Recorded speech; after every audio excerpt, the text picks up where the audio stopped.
All right. Let's get it. Let's get into it, dude. Let's get into it. I'm ready to get into it. I'm looking forward to getting into it.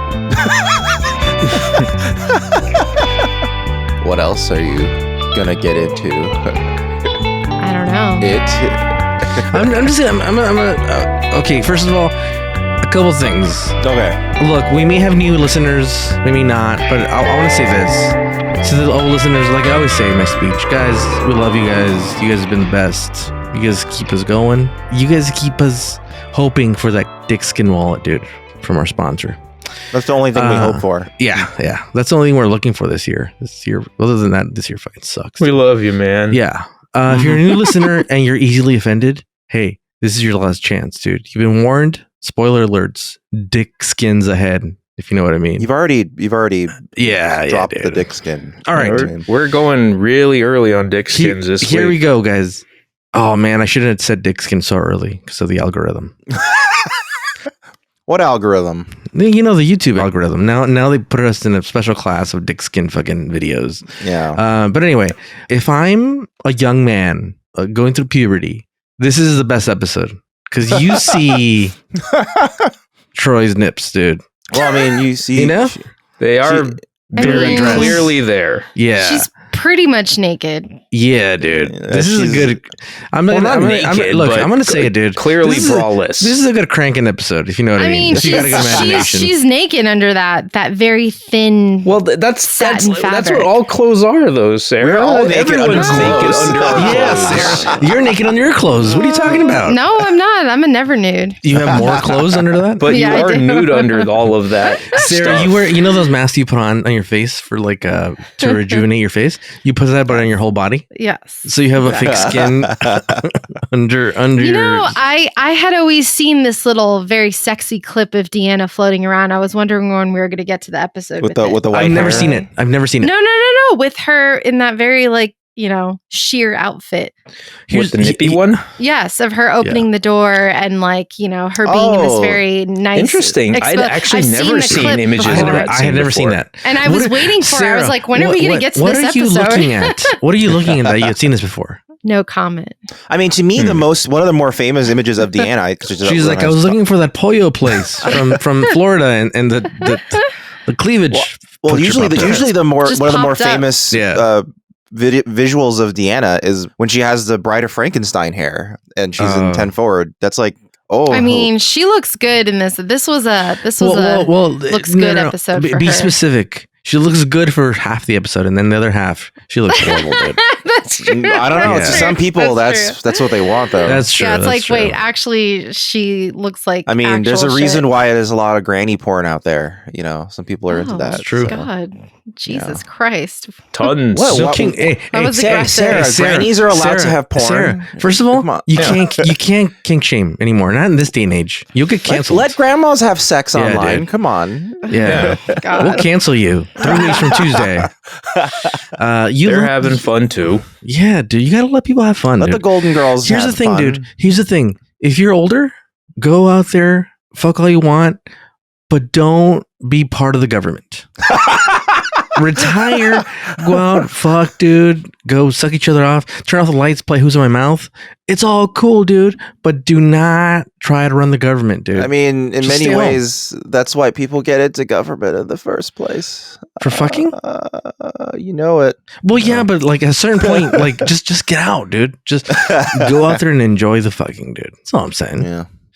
You know, I don't think it's a coincidence that like swinger culture tends to lean towards older people. They're finally like, you know what? I heard I heard this. They're old and bored. Statistics. Yeah. That STDs are at one point higher with older retirement communities because of that. It's always every retirement community, STDs are an issue because they're riddled. Yeah. It's a cesspool of I STDs. guess because like protection, maybe. I guess you're not really worried about getting pregnant. So like, hey, dude, no judging, dude. But also, you're these not on birth control or any kind of protection. They don't give out protection, and then is it because they think older and wiser population does not have sex? Yeah, and also they don't let them leave to get condoms. So, Yeah, dude. I mean, you don't have to leave. They probably can just give them to you. You know, like. But they don't. No, they don't, Sarah. Have you lived in an old folks' home? They barely get food, No, Sarah. You think they're gonna give out condoms? They beat these people, dude. And you think they're I gonna thought give it them would be condoms? like, you know, like when you're in a dorm or something, and in the general area, they might have like a bucket of condoms or something that you can use. The communal condom bucket. Yeah, dude. The classic communal condom that everyone bucket. has poked holes through, and you can just. Like every week, an Ari comes and just pours a whole new load of into the bucket. Yeah. And he's all, have fun, guys. They would always give like the flavored condoms, you know? And I'm like, I don't think people want Always? that. Really? Yeah, that was like really Is that common. like all in they mine. stocked? That was standard That was issue? one of the more common ones. Like it was hard. I remember it being hard to find just like what was the least preferred flavor? What was always left? I don't know. I didn't want any of the flavor. I didn't want flavor. I mean, that sounds like a fast track to like a yeast infection. I remember their flavor crystals. Probably lemon. They're flavor crystals, Sarah. Probably lemon. I remember at CalArts they were giving out condoms, but they were all like green, like leprechaun green, and we were like, well, it was March, dude. Get in the spirit, dude. We were like, that's kind of a weird thing. When was the most recent Shrek release? Look, leprechauns, although small, have big dicks. What? That's a fact, dude. That's a fact. Yeah, don't it's a judge. historical Don't fact. You say that with such conviction. Yeah. I didn't know about this fact. I know. I have experience. What? Okay. Excellent. I'll tell the story after this. After this After the recording. sponsor read. Yeah. Well, Film at 11. This episode, we watched Man of the People, which sort of connects. The title connects, I guess. The man eats the people, I guess. I don't know. Yeah, I should have had a better title. This title sucked. It's kind of I think it's how he was trying to frame himself, right? Yeah, he's trying to frame himself, I guess, as a man of the people. Okay, wait. What's a better alternate title we can come up with? Like, Young titties, old titties. Been there, done that. Been there, done that. Yeah, been there, done that. Man eater. Yeah. Skeleton key. Skeleton key. Ooh. Deja vu. So this movie feels familiar. Yeah. What's it called? The key Jordan Peele movie? How about older? How about older but not wiser? Oh. Yeah. Like it. How about Shiver Me Timbers? They could do that too. Yeah. Yeah. Well, actually, it should be called The Picture of Dorian Gray That Got Messed Up. Yeah. I feel like episode should be titled "It's Like Dorian Gray," you know. So like the other, like, what was the previous episode? The previous episode was Realm of Fear. It's like being afraid of planes. That should be the name of the one that's about like being afraid of planes. What would be this? It's Always Sunny in Philadelphia title for this. The gang steal people's souls. The gang steal people's souls. Yeah. Again. Yeah, so, it's kind of a common. This is the second time, I guess. Like, people have been stealing someone's like age or something. Oh, there's also, a lot of familiar elements to this episode. Deanna we need to protect her mind at all costs, because apparently she gets taken advantage of like way too often. Here's the thing. By unrepentant middle-aged white dudes. Let me reiterate something that I've been talking about for 5 seasons now. She's fucking useless, dude. Troy's useless, dude. She's there for a simple reason, which is as an empath. That's her job, and she can't see this fucking coming, dude. She can't see this. Well, she can't. Oh no, she could read him. Yes, but he couldn't read her. So really, she had all the advantages. Yeah, but I guess she was picking up on like the weird disparity between him and his companion lady. Like the companion lady was all evil and negative emotion, and he was calm and serene. Can't she sense intention though? I thought she could. I thought she could sense like deception. He was probably hiding something. Yeah, exactly. I feel like she could sense that, but she didn't sense that. She was too attracted to him to sense it, I guess. Maybe by then he wasn't necessarily hiding anything. And then why didn't she sense something was off? I mean, she sensed something was off with the mom, but like not to the extent she thought of the what mom was pure really evil. happening. Yeah. Which she was, because she was storing all the evil from the dude. Yeah, she was storing. So here's but somehow negative emotions age you. Why? Yeah, because that's true, Dan. Yeah. Negativity does age you. Stress does age you. Yeah, it also makes you orange and leathery. They made it seem like she was horned up and like there was nothing that she could see beyond that. Do you know what I mean? I guess that was supposed to be the cover for why she's so willing to go along with whatever bullshit he's doing, I guess. It's kind of weird. They sort of like portray him as like a ladies' man. Because like the other lady also immediately started liking him, and it's like, oh gosh, okay, I have so many questions now, but maybe we should save it. There's so much. Yeah, we're getting too far in already. Yeah, there's some weirdness. I have some questions around like mom-son relation. Then I don't know. I'm confused. That wasn't his mom, dude. First of all, I know it wasn't his mom, but it was sold as his mom for the longest. But it was only revealed that at the last minute, and like. I have questions, is what I'm saying. Okay, well, Man of the People. It was first aired on October 5th of 1992. Around the Sun we go. All right, so not a whole lot happened. I just got a couple of movies and a bit of news. So one movie was Glengarry Glen Ross, a film adaptation of a play about real estate salesmen. If you ever heard the lines like ABC standing for Always Be Closing and Coffee is for Closers, then this would be the origin movie. I've heard that. Wow. Oh, okay. Well, it's also the inspiration for Gil Gunderson in The Simpsons. You know, old Gil, that guy like that. There's a guy who sounds like that in the film. Get another lick of that old brass ring. Jack Lemmon. Yeah, it was Jack Lemmon. Also released was The Mighty Ducks. Oh. Quack. Well, the first one? Quack, yeah. Yeah. Quack, damn you. Yes. That was Adam. No, not Adam. That was Jamie in the theater. Yeah. He wanted it so bad. Okay, on October 1st, the Cartoon Network launched on cable. It was the very first 24-hour animation-focused network. And now it's not anymore. Yeah. Guess which character like was the guide to the Cartoon Network that like told you about what its deal was? Probably Max Headroom. No. It was Tom and Jerry. I don't know. Tommy Lasorda? Droopy the dog. Oh, okay. Not that I wasn't that off. Yeah. The saddest thing was we live near the Cartoon Network original building in Burbank, and those studios shut down. And there's an artist I follow, Mariel Loom. She used to work there, and she set up an event where they all took a photo, the last photo ever of all the crew in front of Cartoon Network Studios. And then they started taking the sign down and then selling off the letters. Yeah. And I mean, what else terrible. you're gonna do if you have to if you're gonna take it down? What else happens to it? You know? Yeah. So you gotta make some money off of that. I mean, can we give it away? Oh, Do we have to sell it? Why would we have to give it away if we can make money off of it? That's like when your company goes broke and they're like selling the office chairs and the paper and the printer and Yeah, they definitely do that. You got to, dude. Yeah, they definitely do that at least. Yeah, you gotta feed the monkey.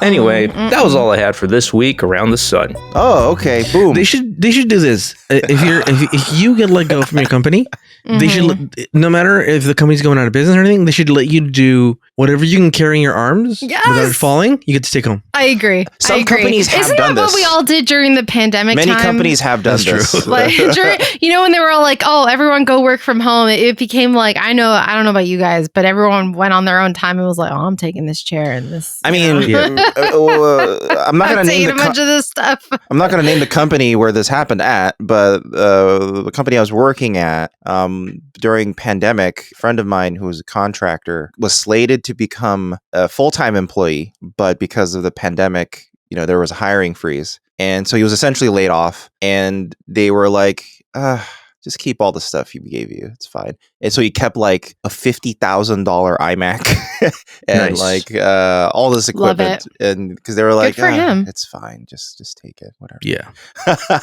Good for him. I mean, I know I loaded up on like office supplies and stuff, like, Oh yeah. pens, I mean, a lot of people took home office furniture. I took home like food stuff. During the pandemic, because I was one of two people that was going into the office still. Mm-hmm. like to just get drives and stuff, hard drives. Mm-hmm. And so no one was in the kitchen, so I would just steal popcorn bags. But also, that shit's gonna go bad if no one's gonna eating eat it. it. Might as technically, I well. wasn't stealing it. I was giving it to the earth. Yeah, you're salvaging. Yeah, which is I was eating it and then Perishables. shitting it out. Yeah. You were hunter gathering, you know. Yeah. It's called the circle of life for a reason, you know. Yeah. My But, you dog know- didn't allow me to go home. Oh, Well, you were an Dan's essential worker. Of sorts. And let's not go any further than that. I'm not essential. Well, you know what is essential if you want to securely browse the internet? A good VPN. And a good VPN is ExpressVPN. Look, guys, you know what? I had an incident this week that involved the police department. And Wow. what?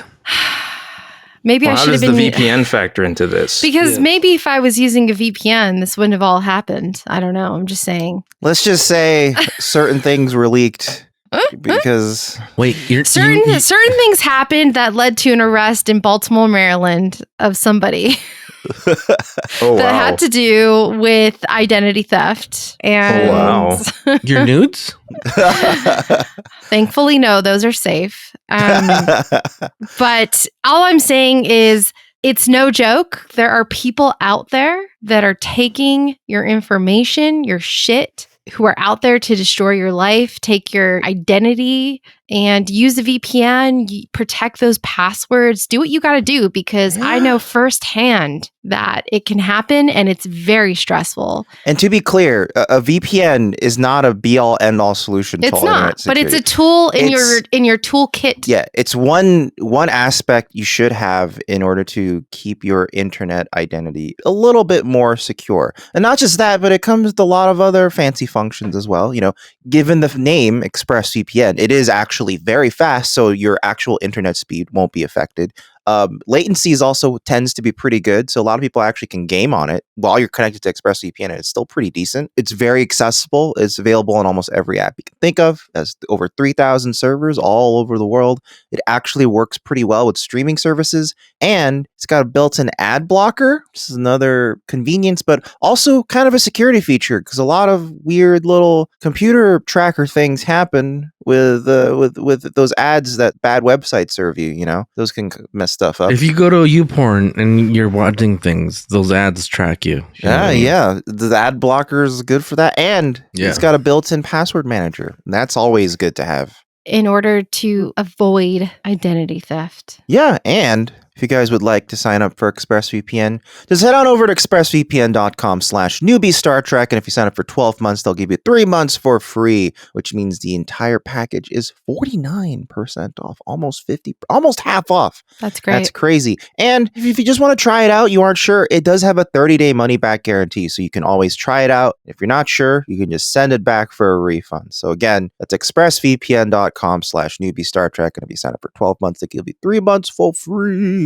And Do it. also, Extra, you know, small compact wallets, very cool. It's got a cool little button for quick access to cards, fan out. This is a copper brushed wallet, right? Mhm. Extra is sending us 2 of them, so we get to try them out and show you guys what they'll be like. I'm actually pretty excited about. This is one of the more No, wait, interesting Hold, visual. hold on. Wait. Yeah. When you say show, Mm. do you mean anything more than what we've already been doing, as in just talking about it? No, Yeah, dude.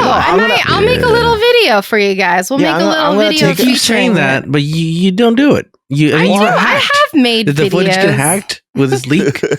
I made a video of the cool transporter thingy. Oh yeah, That was- thing. yeah. And I'll show. I'll make what a. I'll make transporter a, thing? Oh, you didn't see it. Oh, did The you oil? see that? The short. Oh, that I Ricardo made with doesn't the watch our shorts in the event there's Oh. a potential spoiler. But I gotta send that there to was you. one where from a thrift shop we Mhm. found a working transporter TNG toy. So if you Mm. put a figurine in it and you turn it on, it like the double like the two-way mirror Yeah. effect, Yes. a one-way mirror. It uses essentially a one-way mirror Yeah, to make it look like disappears. they It's transported. so cool. I'll show. So- We'll send it to you after. But So I that's pretty neat. we can make a short We'll featuring put the it wallet. in the YouTube version. You'll see a little video YouTube. showing off what the extra wallet looks like in person. We're on YouTube.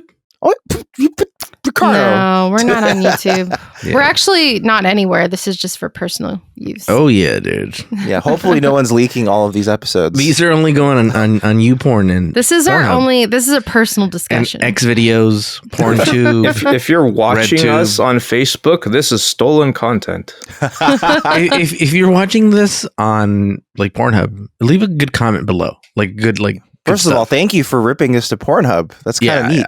Yeah, we should explore that platform as an Also, leave a opportunity. timestamp of when you finished. Yeah, dude, yeah. Yeah.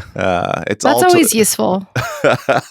But yeah, if you guys want to check out some of, I forgot to even mention, they're coming out with the new backpack. It's the Grid duffel bag. Oh shit! Backpack. I want that. I told you that's what I wanted. I I told know, you. it- Fucking duffel bag. It's a backpack. Maybe we'll get it soon. And we'll show you guys. But anyway, you can head on over to extra.com. That's ekster.com and use offer code Newbie to get an additional discount on any order you make site-wide. I just say discount because it's variable depending on what sale it stacks with, but it adds on to all already ongoing sales. So you just get a bigger discount based on whatever you do. So again, head on over to extra.com and use our offer code Newbie. That's NEWBIE for an additional discount on any order site-wide. All right. Denise? Ricardo, could you please tell us what happened in this episode? There she is. Oh, you know what I just realized, Marvin? We named our porch squirrel Denise. Oh, it's true. You can't say that. That's a racial term. Well, we have a squirrel that porch visits squirrel is okay. I hope. our patio It's not okay. I'm so sorry. Please, or our please bleep balcony. this. You ain't canceled. Yeah, we have a squirrel that visits. I need a cancel and- button. So every time somebody says something like that, I go. Cancel. Maybe it what goes kick, What if we canceled. commission LeVar Burton to say canceled? Yeah. Oh my god, can we? Is he on Cameo? Is he on Cameo? I think he's like $1,000 or something. We need to get To him say to the do word it, canceled? and then we'll put a filter on it, and then like dub it, so it's like dubstep. so Oh it's my like, god. Yeah, exactly. That's how Something like we'll. And then we'll pay for LeVar Burton to say that, and we won't even know it's him. And then we'll. Yeah. It'll be great. Yeah. We'll pay for it and then we'll distort it beyond recognition. Amazing. Anyway, Cancel. Denise. You've been canceled. So good. Here's the thing: this episode is crazy. First of all, as soon as I saw this old lady that beamed into the ship, I knew shit was going to go down, dude. Oh yeah. All right, so they get You healed. immediately know that what she is saying is like a double entendre where Yeah. she's like, "Stay away or you'll regret it," and she's like being truthful. She's saying you'll regret it because he's gonna suck your soul But why The- does she need more to than one speak thing. in riddles? because she's 'Cause fucking she's old, crazy dude. now. Yeah. She's crazy now, Dan. Well, think about it. Her She's mind is fucked up. You think of how old do you think she is? She's probably like what, like 30 something? You said, right? No. So they get hailed, right? And they're like, "Hey, we're getting shot. We got this guy who's They need to go respond to the Dorian. yeah. Oh, Mhm. Dorian. Yeah. Are they? What's this guy? He's a concubine. What's that? Not concubine. What's the word I'm looking for? I feel like this is the ambassador? first time their reference has not been subtle. You know, No. Like, but no, the guy. He's like A diplomat, an ambassador. That's He's it. a That's the word I was peacemaker, looking for. a Peacemaker. negotiator. Boom. That's it. Yeah. So he's a negotiator, and they're like, "Hey, we're being Mediator. shot." That's it. Mediator. Even more Meat? specific.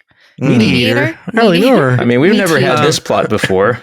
but so Yeah. they're like, "Hey, they're shooting us. They're throwing rocks at us, and they're calling us names." I threw a rock at him. Yeah, and we're gonna put the mediator on your ship, and you figure it out. And they're like, all right, cool. And so fucking Viggo Mortensen gets fucking zapped over. He's like budget Viggo Mortensen.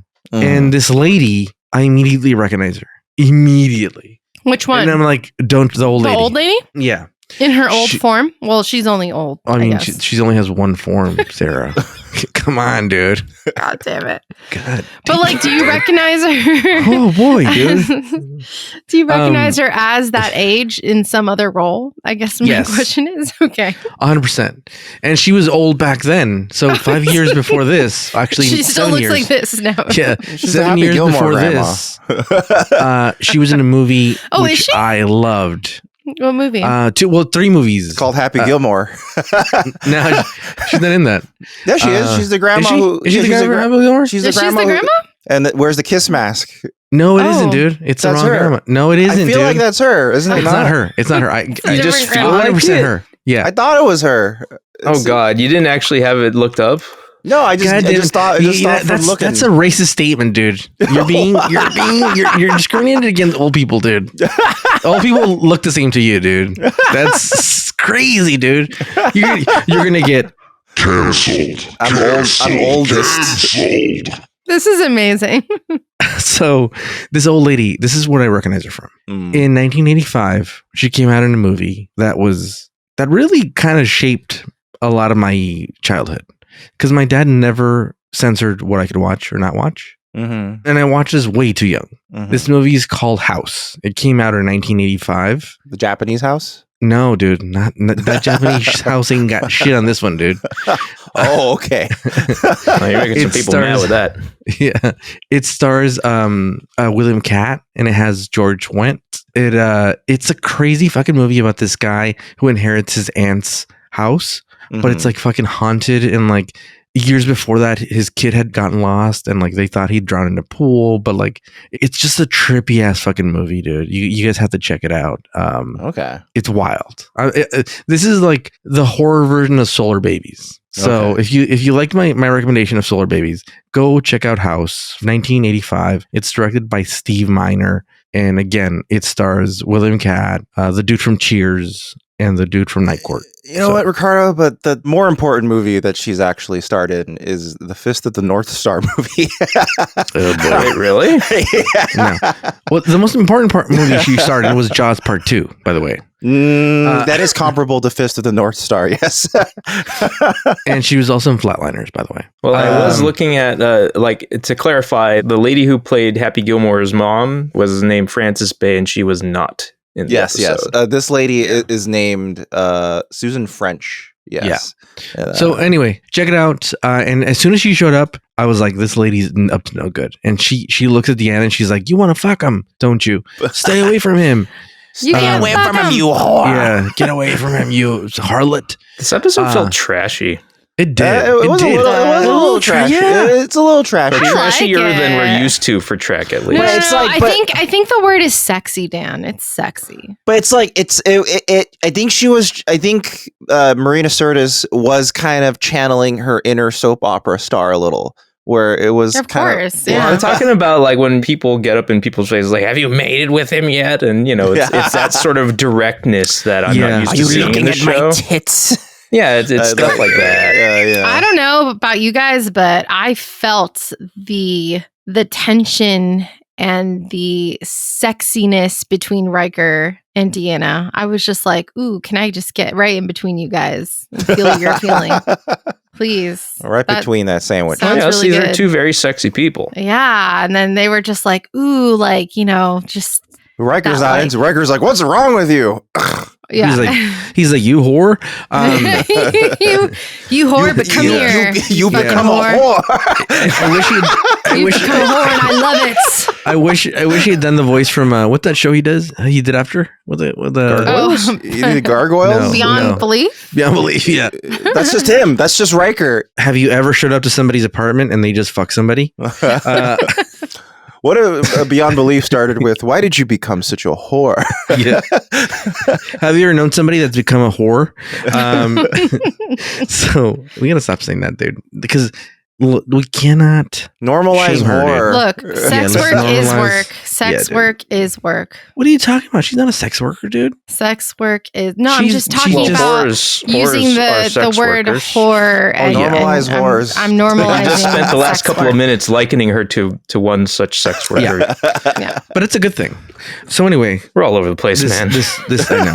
So Jesus anyway, Christ. this guy shows up and he's like, I need to get off the ship. I don't want to be I don't like guns. I'm a pacifist, man.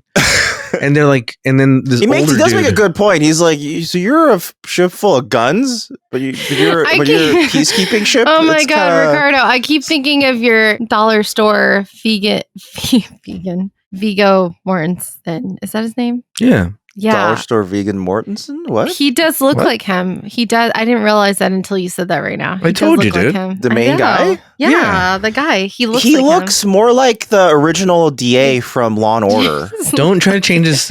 He looks like dime store fucking Dime Viggo store. Mortensen, dude. Like that's what he looks He like. does, The, he the does. very first DA in Law and Order looks like this guy. Anywho, sorry to interrupt.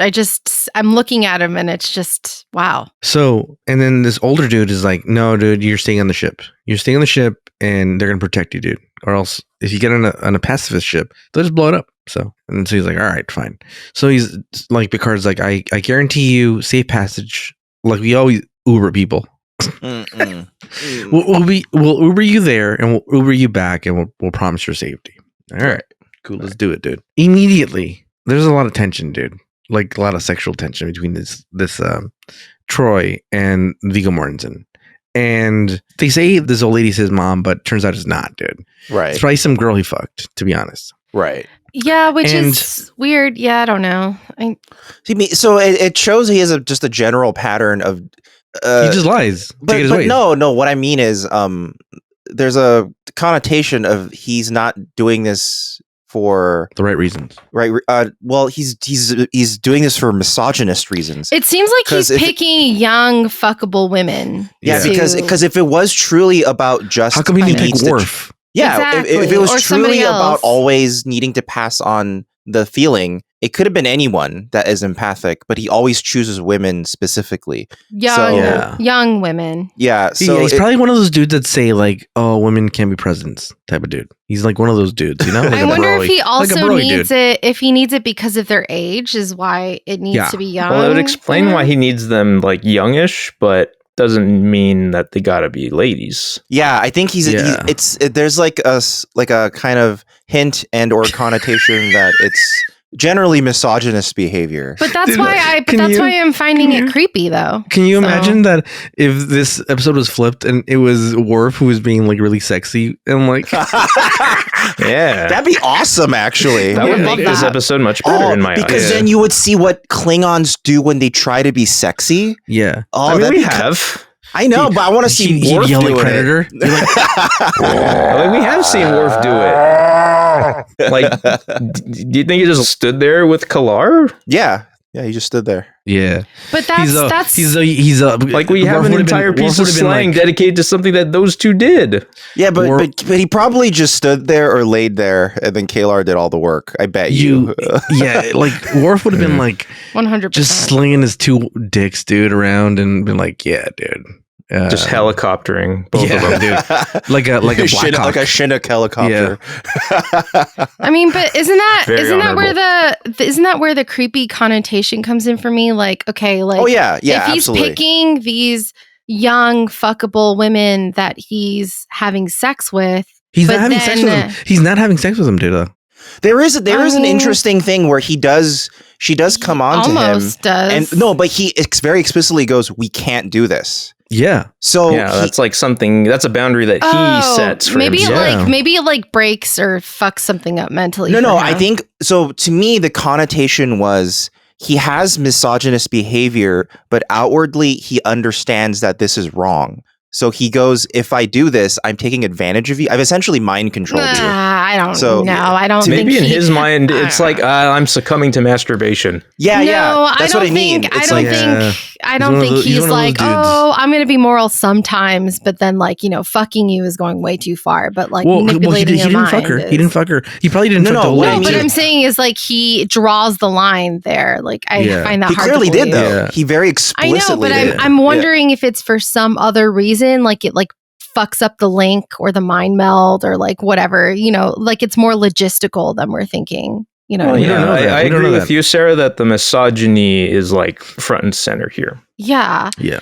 But like it's also weird that like he covers them as like his mom when they get older, because then it's like weird, like Well, he only did it Well, once. he can't We really only say, seen it hey, once. here's Yeah. my girlfriend, this old lady. Yeah, yeah. Like, he has to have a cover story. why Yeah. not? You know? which is weird because I guess Yeah. does his whole society in on it? I don't know. I don't think so, because that's part of why I hate this episode. The other lady that he tries to get to do it, She doesn't seem to know. Yeah. She doesn't seem to know. So two things I noticed about this. Like, he does have a weird, like, pervy vibe, right? This dude. Yes. Yeah. And two, he's into crystals. That's what the two things I I love noticed, it. dude. He's a crystal guy. Oh, so Yeah. now you like him because he's into crystals. Okay, Sarah.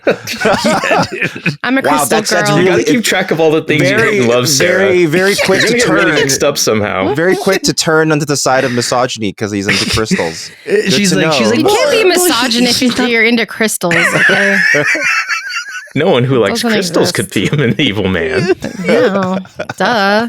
So And if you like, I don't know, what is this? Tai Chi? I don't know what they're doing here. What is this? okay, so let's get to it. So the old lady warns her, and it's kind of a warning, like, hey, don't. He's Yeah. gonna try to, like, don't fuck him because it's bad for you. What she really meant was, don't try to get horned up and fuck him because he'll enslave you like he did me. She, You know? I wish she'll steal your soul.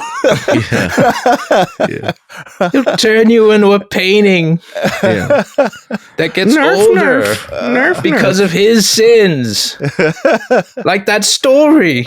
And the one that the ship was named after in the beginning of this episode. Yeah, dude. So anyway, he puts her in the room and she's like, "Shut up, fucking grandma." And he fucking leaves her. Yeah, that's what he said. Yeah. Shut up, And mom. He goes to a class that's being taught by Worf, dude, which is crazy. Yeah. Tai Chi, they're doing Tai Chi. Yeah, I feel like, so this is Makbara. This is apparently a type of Klingon martial art that's similar to judo, but I feel like it's just Worf trying to contend with the fact that he's really into Tai Chi. Yeah. And he's like, but it's gotta sound cooler though. I'm gonna just call it Klingon martial arts. Yes. Because they're clearly just doing soft movements. Yeah. Like, And you see elderly people do in the park. And then I like tries, how like, none of their gis are like the same color. No, well, you know, even the well, they had They're to all use like white and off-white, and it's kind of like they had to Need use bleach? leftover material, dude. So you know, the Made out of, replicator like, can't Fernie get the pads. colors right. yeah, they can't they're figure made it out of out. white Fernie pads. And so immediately Deanna's like, "Hey, you're very in tune with your body, if you know what I mean. I'm talking about that you're hot, dude." And so he's like, to his credit, he's not really being privy to her. Like, he's not coming on to her, but like there's some sort of tension. He wants to take advantage of her in a different way. Yeah, which is Yes. with crystals. Yeah. Don't ever trust anybody with crystals. Is also, what I've at learned this from point- this episode. Also, at this point, he actually isn't thinking of using her yet because Yeah, he because the thought, other lady's the still lady alive. would survive. Yeah. Yeah. So this is all, I guess, actually them commiserating. Maybe. Yeah, I don't know. and so she walks him to his room, and the old lady comes out again. And she's like, "Get away!" She's like the cat lady from The Simpsons. Yeah. Basically, yeah. And Yes. so he's like, Or, "You'll ruin your or life." the hag from the Army of Darkness. Yes. By so the way, does it cause you to feel like extreme jealousy?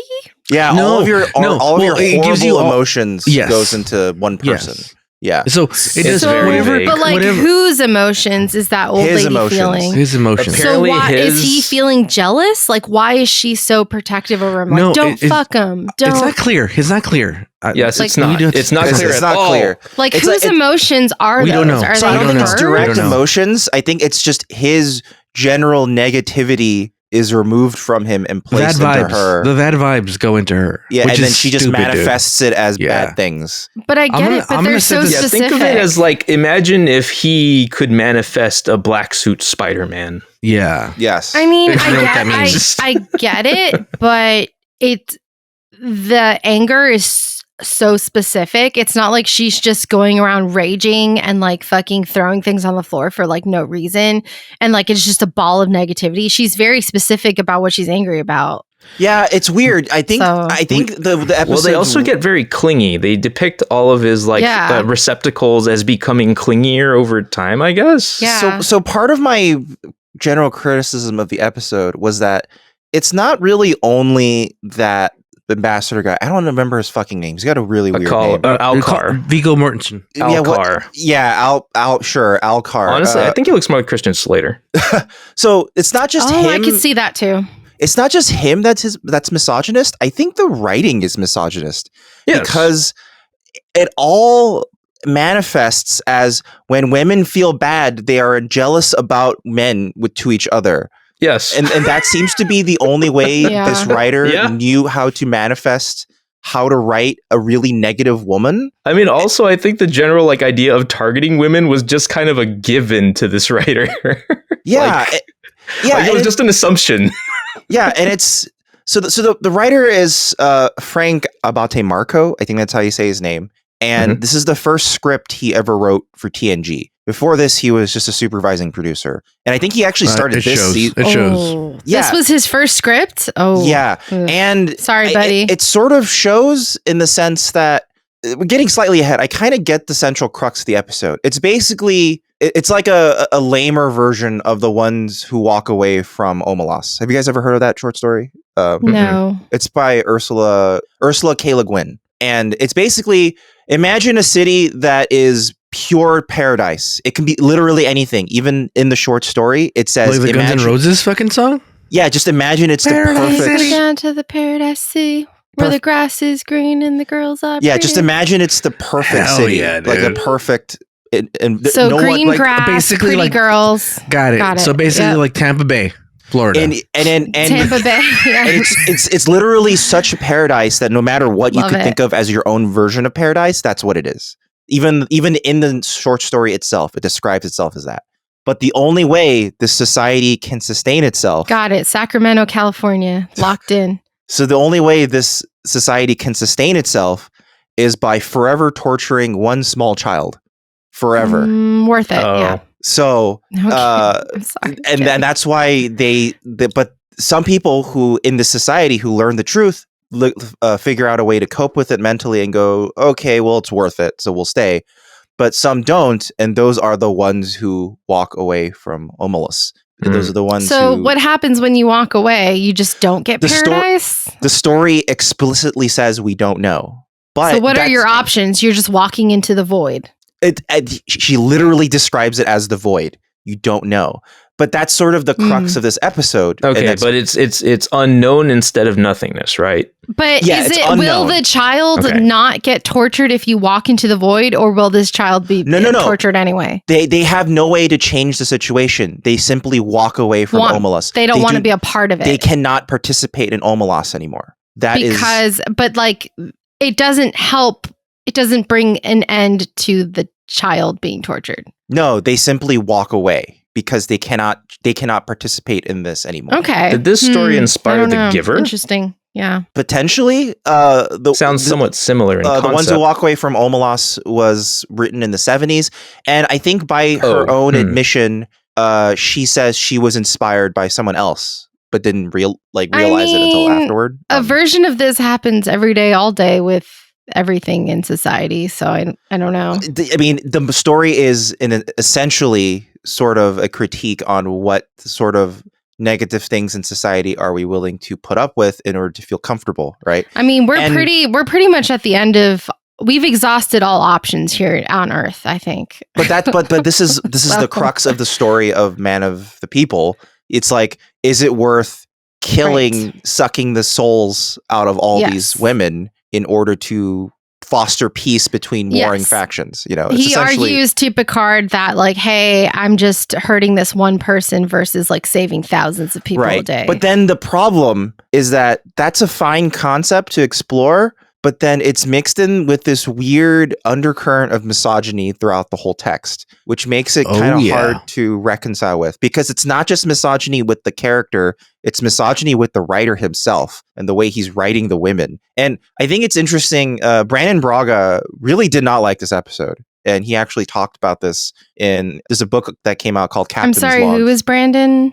Brandon Braga. He's one of the main writers of Star Trek, TNG, and Deep Space Nine, and would go on to write a bunch of stuff. And Captain's Logs, The Unauthorized Complete Star Trek Voyages, is a book that collects a lot of these.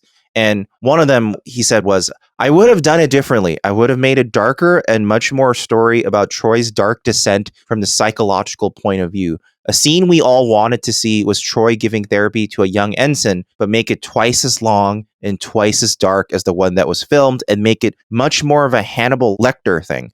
This was a case where Frank Abadamarco saw a different show. He was focusing in on the show as a prime directive issue and looking at the character of the guy who was using Troy as a receptacle. To me, that was the utterly incorrect instinct. I love this line. After 6 years, who cares about prime directive issues?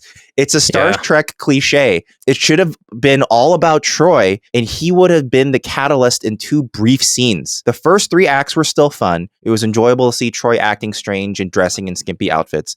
There were some arguments in the structuring sessions. Ultimately, Frank was the writer, and he was given the opportunity to do it the way he wanted to do it, and it suffered because he was new to the show.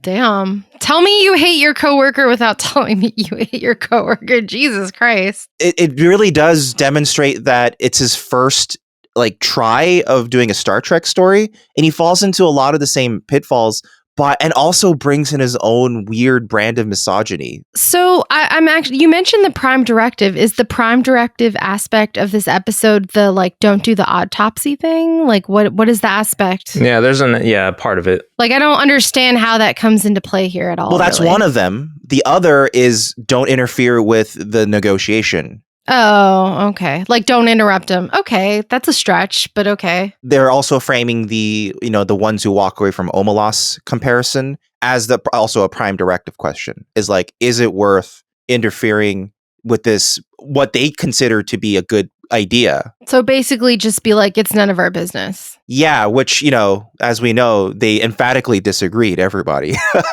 Well, at their convenience. Yes, at their convenience. Once everything was done, let's... I mean, really, everyone only really cares when it happens to someone you care or love, right? They didn't give a fuck. They probably wouldn't have looked twice into why that old lady was acting all weird. They were oh, she's just old. Actually, that's true. That's absolutely true. If Deanna wasn't dying and they didn't think the symptoms were related, they would have been okay, we'll leave it at that. And I mean, everyone was just yeah, the old lady's kind of off her rocker. No one looked into it and was hey, I don't know, is something up there. Well, Beverly was kind of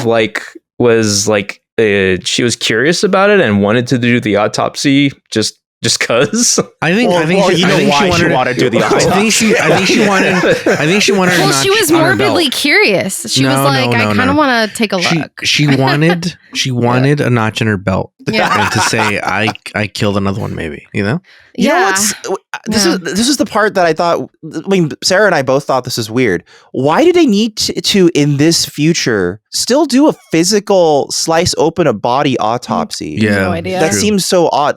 One solution I thought of is, why don't you transport the dead body? Doesn't the act of transporting a body create a bioprint or whatever? Yeah, some sort of scan of the body. Therefore, you could more look at it. I don't know why, because you have to recreate the body in a different location, right?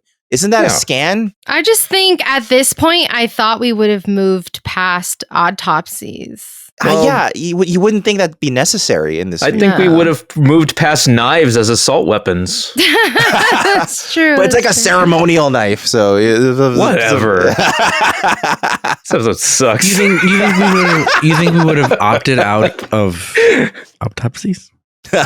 Autopsies. All right. So this is what's happening, guys. Autopsies. Basically, look, this is a 5 fucking star fucking episode, dude. It's a fucking this is a shit episode with 3 cool scenes. So wait, so when you say 5, what do you mean? What? When you said 5 stars, so it's making me doubt the scale. 5 starships, 5 out of 10. Okay. Because if you say 5 stars alone, usually that's pretty high. Yes, yeah. But in our rating scale, that's an F. Yeah. This is an F. Oh, okay. See, I thought you were using it as the colloquial, 5 fucking stars, man. Yeah. Yelp 5 ratings. diamonds. That's 5 diamonds. But anyway, so let's get to it, because this episode is boring and it only had some cool. There are 3 cool scenes. To be fair, I personally wouldn't say it was boring. I would just say it was bad. It was bad and boring, dude. Wait, I have a question. Do we ever see what these 2 fighting species look like? No, we only see what one of them look like. Yeah, you don't need to know. And again, only it's just see- a little bit of paint on their head. Yeah. No. I thought that was the negotiating party. I didn't think that was one of them. No, He's not one- part of it. Oh, wait, is you're he? right. No. Yeah, that's not one. They're not one of them. Yeah. Wow. So we never see, because there's the No. negotiating parties with the little tattoo on their spiderweb tattoos on their okay. head. They're- I thought that was just the Yeah. negotiating It's just party. like but then dinosaurs there's, in a room. That's but what then they there's were. like This two is- separate species. Yeah, it was a different. It was a fighting. different. Yeah, but you're right. we never see them. No, This they didn't have is- time. Not Yeah. important.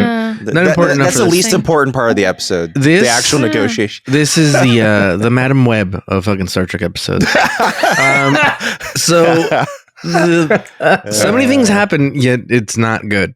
Oh my god, you're not even wrong. A lot happens, but nothing happens. Nothing happened. Nothing at all happened.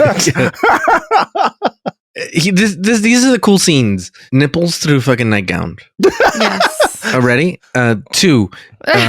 Troy Nipples fucks through a rando from in the fucking elevator. yes. and makes 3. Riker annoyed by it. 3. Yeah. They voodoo an old man and he dies at the end. I like the therapy scene with the woman when she tells her that she needs to like devastates step that the fuck ensign. up. Yeah. Like, that was so amazing. But it also feels completely like uncalled for coming from Deanna. Well, she's under that. She's not one to Yeah, talk. you're wrong. Deanna. You're She's so the wrong. complete wrong person to give any such speech. Yeah. It doesn't Yeah. feel good coming from her. Yeah. So let's. Ah, fuck. Dude. But also, the person she was talking to was named Janeway. Yeah, I always thought, is she related to some degree to Captain Janeway? Yeah, I was wondering about that, but I guess there's no It's almost official certainly- like anything. It's almost certainly just a coincidence. incidental. Yeah, but you know. Jane, I don't know what way. So basically, they have the grade papers of fucking Deanna and Riker. They have to go. They're doing employee evaluations. Yeah, which is stupid that it's the future and they're still doing that, dude. They're doing it really manually, and they're doing it between the second in command and the therapist. I don't think the therapist should be allowed to be part of employee evaluations, given doctor-patient confidentiality, right? Yeah, Like that's yeah. not something you're supposed to Seems do. wrong, dude. Yeah, These are not their laws anymore. yeah. So anyway, so they're grading papers, and she's a little horned up overall. They get news that the fucking old lady dies. The dude's mom dies, right? Yes. And so they're like, "Oh, the old mom," and then fucking Viggo Mortensen's like, "Hey, I gotta mourn my fucking mom. Help me mourn my mom. Yeah, will you pray with me with these crystals?" And immediately I'm like, "Don't touch those Yeah. fucking crystals. Those dude. are They're bad fucking dirty. crystals. They're dirty, and you don't trust people." Viggo They Mortensen's came that out have of fucking a crystals. they came out Yeah. of a weird like coffin box. Yeah. Don't touch crystals that came out of a coffin box, dude. Yeah. Don't touch him. And she holds them, and she immediately starts to get the bad vibes, dude. And he's because- speaking his own weird Yeah. language, and it's like, oh god. Yeah, in That's a way, he kind of does voodoo to her. And see, that's where my head was going, because I thought when this old lady came on board, I thought it was going to be like the movie Skeleton Key, where Oh. I'm going to spoil the movie, so hold on to your Okay. butts. Okay. They do. So it turns out that because there's this old fuck. All right. It turns out at the end that they were doing voodoo. It was an old voodoo couple that had been transferring from body to body for generations. Okay. And Mhm. and you didn't know that this one dude who you thought was an old dude, Uh-huh. he had the young dude. He had the young man's he had a young man's soul that they had stole the body from already, and he was trying to get out. And the guy, anyway, Peter Sarsgaard was like the guy who had done the voodoo already, and they had traded souls. And the whole time you're thinking, oh, this old lady's creepy. This old man is creepy and shit, and trying to like be weird. But he was just trying to tell her, hey, I'm the young man. We're soul switches. Okay. So I thought that's what was going to happen here. They did a which soul was transfer. a soul transfer, and I'm like, You should just say soul transfer. This I is know, a soul. That took a I know. while, man. I know, dude. I went the long way around. This is a soul transfer movie. That's all we And- needed to know. And I thought, who's the other? So who's the young person? Like, so I mean, so like you have the old person who's ranting. So you thought they going soul crazy. transferred? Okay. Yeah. So I was looking Okay. for who's another young woman who has now. You know what I mean who's Okay. switched? Okay. I see. Okay. Yeah. But anyway, and I thought they were going to use Troy as a young woman. Then I was like, oh, they're going to soul switch with her. And even when they did the crystal thing, I was like, oh, he just put the fucking old lady's fucking soul into her. That's what I thought immediately. Actually, I thought that too. That was my initial thought as well. He brought his mom like back to life from the dead into the young that body. was my first like what is it? Nope. Is it Nope? Nope. What's the other movie? No, it was Get Out. Get Out. The sunken. Yeah. I thought sunken placing. Yeah. I thought she was in the sunken place. I thought she was going to put her in the sunken place. Or I thought like from the Mummy when he does the Mummy with Tom Cruise. No, with Brendan Fraser, the original. No, the better one. The awesome Mummy. Where like, like the scene where he brings his lover back to life from like, and she's like, knocks in a moon or whatever. Yeah, exactly. That's like kind of reminded me of like the I got faked out by the mirror scene. Yeah. Because like when she starts feeling herself up in the mirror, it's like, this doesn't feel like it's usually Deanna. Like, so it's like, are they implying that there's another entity in her now? Yeah. That could be like when someone's get outed and they're like, oh man, I'm in a sexy body now. Yeah, basically. Exactly. I thought it was one of those sorts of scenes where it's like, check it out, my boobs are tricky again, and Yeah. I thought he had seen Skeleton Key. Also, what a great fucking song choice? Goodbye Horses by Q Lazarus. He's like, oh yeah. She's like, look in the mirror. I'd fuck me. Would you fuck me? She does the whole Silence of the Lamb thing. So anyway, immediately she gets the bad vibes from Viggo Mortensen, and she starts kind of acting really weird, dude. And she should have known that coffin box where the crystals came from looks just horrible, dude. It also like created like a huge energy flash, and she felt it go into her, and then she just was like, well, didn't tell anybody. Yeah, she seemed like really like taken aback and affected in that moment, but that was like a one-off reaction. Didn't do anything else. Also, okay, the other thing is, I understand she's going nuts, right? Yeah. I understand it's affecting her emotions, right? Yeah. Does it affect her intellect? Does she become an idiot? Like, why wouldn't she think... We can only assume. Because, like, why wouldn't she think that this thing did something to her? Well, see, the thing is that it keeps tricking us, dude, this episode, because she looks in the mirror the first time and she's checking, like, what I now realize is that she was checking and she was noticing wrinkles already and like dark circles. Right, yeah, that's why I thought the old lady was like, oh, look at this tight skin. Oh yeah, I'd fuck me, like that type of, you know what I mean? But now with the context of seeing the episode, like now it makes sense. But I'm like, oh, she had like lines on her face and wrinkles that she was noticing now. But anyway, so they can't do the autopsy on the old lady because it's like, oh, there's it's religious. Don't do it. Yeah, it's religious. Yeah, religious freedoms. Too many religious freedoms in fucking Star Trek, dude. And she starts doing Tai Chi in her fucking bedroom. Troy does by herself, and she fucking starts touching herself. And I thought, man. I got worried, dude. I was like, they're going to show her boobs. I thought. Have you guys, the mirror scene where she's like touching herself? Yeah, that's the scene I'm talking about. Do you guys know the song, the Tweet song with Missy Elliott, the Oops, I Touched Myself? And it's like basically, it's basically a song about, exactly what you're seeing here, like looking at yourself in the reflection in the mirror and like you're looking so hot, you're like touching yourself. I don't know. Anyway, I could just imagine this scene with that song underneath it. And it was the most, like, that's what you guys have to, I'll link you the song that after. Energy, whatever you're describing it, that's akin to this for sure. And I just want to let the people know, Tweet Oops is the perfect soundtrack for this scene of Deanna touching herself in the mirror. Tweet. You want them to tweet us? Yeah. Tweet. Also tweet us. Tweet is the artist. Oh. Is the artist of the song. So yeah, that's all I kept thinking of when I saw this scene. So you saw that scene. I saw Silence of the Lambs. Yeah, I guess so. Interesting. We saw very different things. Yeah. I saw Buffalo Bill just fucking going, would you fuck me? I'd fuck me. She goes to his room, Viggo Mortensen's, and she's down. She's down to clown, She's down to fuck, dude. DTF. And he's like, no, I can't, dude. I can't. This must not be done, dude. And I mean, that's interesting. That's interesting that he didn't do it because he could have. But do you think part of me infer? But wait. Do you think that like being sexual was one of the bad thoughts he had. And So, now I think there's two things going on. I think in the in-story narrative, it can be explained the way you're talking about it, which is that he got rid of everything negative, including his desire to have sex. Mhm. To me, though, Well, like what lust is a sin. Yes. Like it's a very traditional Christian form of evil. But to me, again, this is where the misogynist writing comes back in, because it's the woman lusting after the man and being like, oh man, I gotta fuck you. And the man being the virtuous one and being like, no, we shouldn't do that. Despite the fact that this man is like, you know what, you're right. I can see it both ways, Marvin. I can see it both ways. I think it's both. I think it's both simultaneously. I think he wrote it that way, but his unintentional subtext is that he's showing off his misogynist roots. He knows how to write women. When she gets done with these evaluations, she's going to have 2 Sundays.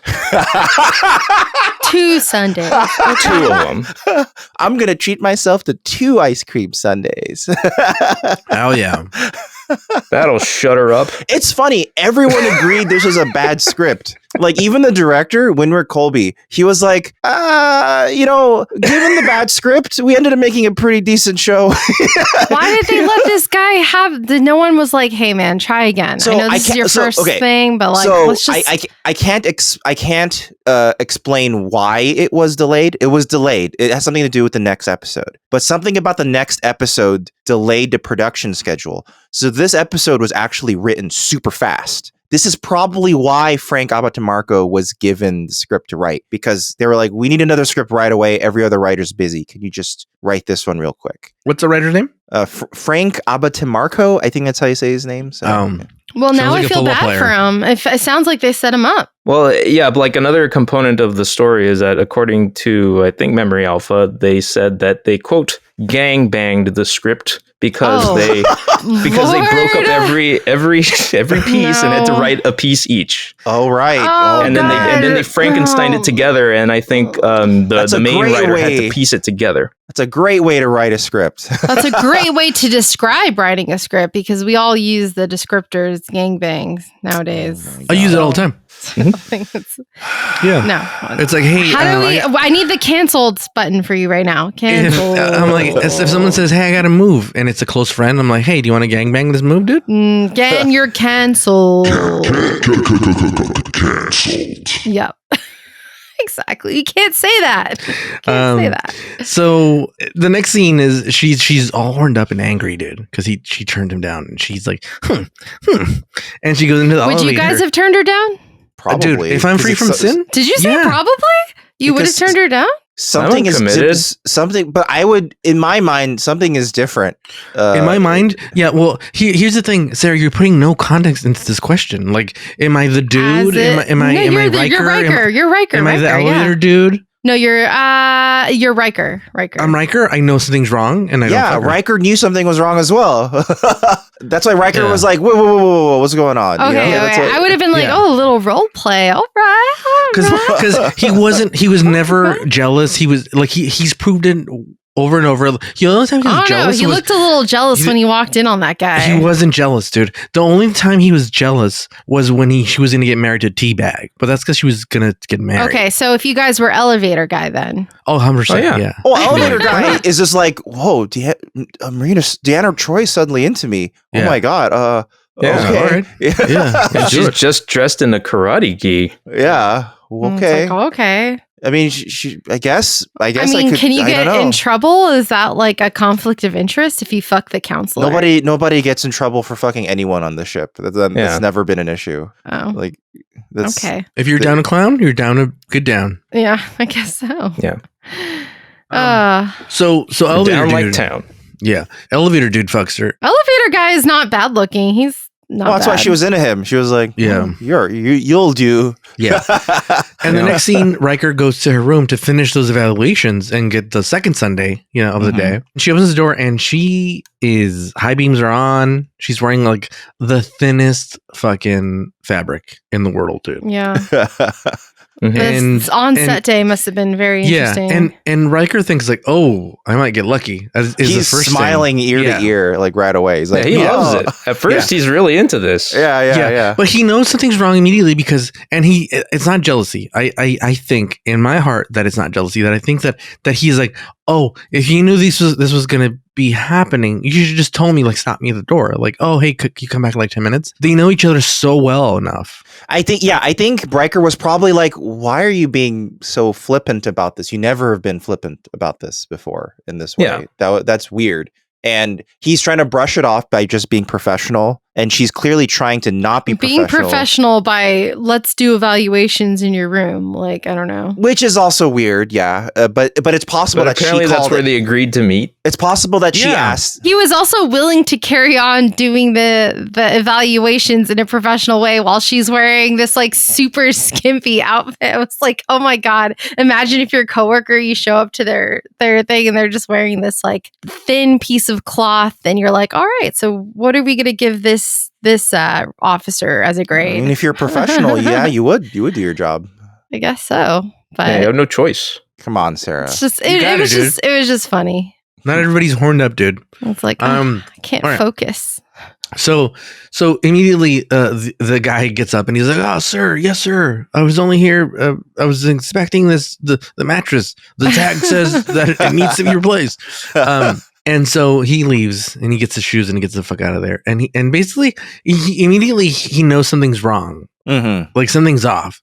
And basically like she's kind of trying to get a rise out of him or something. And yeah. She's like, are you bothered by him being here? And he's like, no, I'm not. He's like, no. It's all good. It's none of my business. And so he leaves. He's like, I'll be back later, dude.